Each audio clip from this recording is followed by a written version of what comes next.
Sir. Bibili lang po ako nitong gamot na nireseta ni Doc. Bale, ito pong gamot na to, branded po, Sumatriptan. 217 pesos po isang piraso. Wala ho bang mura-mura? Meron pong generic nito, sir. 75 pesos po para sa migraine niyo po ito. Yun. Pwede na ho ba yun? Opo, sir. Meron pong generic naman po nakasulat sa reseta ni Doc. Kung nag-aalala kayo, ito po, panoorin niyo po yung explanation ni Doc next chan. Kapag nagpapakonsulta kayo sa inyong mga doktor at may reseta sila sa inyo, sinusulat nila yung generic name ng gamot. Dapat ganitong itsura ng reseta sa inyo.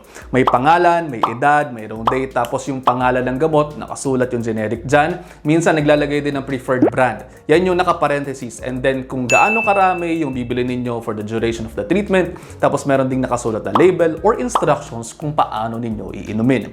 Dapat andyan din yung license at PTR number ng inyong mga doktor. Yung mga generic, kumbaga isipin ninyo, chemical copy sila ng mga tinatawag na branded medicines. Same active ingredients sila. Usually din at lower cost kaysa sa mga kilalang branded medications. Tanong siguro ninyo, safe ba yan inumin? Short answer, yes. Ang paliwanag, eto po. Bago ma-approve yung mga generics na sinasabi, kinakailangan mapakita nila na bioequivalent sila dun sa mga innovator brands. Ibig sabihin, pareho ang pamamaraan ng paggana ng medications na yan, tsaka yung mga innovator brands, at pareho din ang benefits. Next na question siguro ninyo, bakit yung iba branded yung gusto ng mga doktor? Maaaring nasanay na lamang din po sa mga innovator brands kasi usually sa mga unang taon ng mga bagong medications na lumalabas, mayroong mga patent at exclusivity dun sa mga innovator brands. At minsan, iisa-isa din lang naman po talaga yung brand na yun. Kaya yun usually yung nairereseta. Alam nyo, sa katotohanan lang, siguro ang bigger concern natin dito ay hindi yung patungkol sa kung nag-work ba yung mga generic medications kasi nag-work sila. Ang mas concerned talaga natin dapat dito ay yung pagbili sa mga unsafe na online pharmacies. Marami ako nakikita ng mga online shops na nagbebenta ng mga hindi approved na brands at generic medications,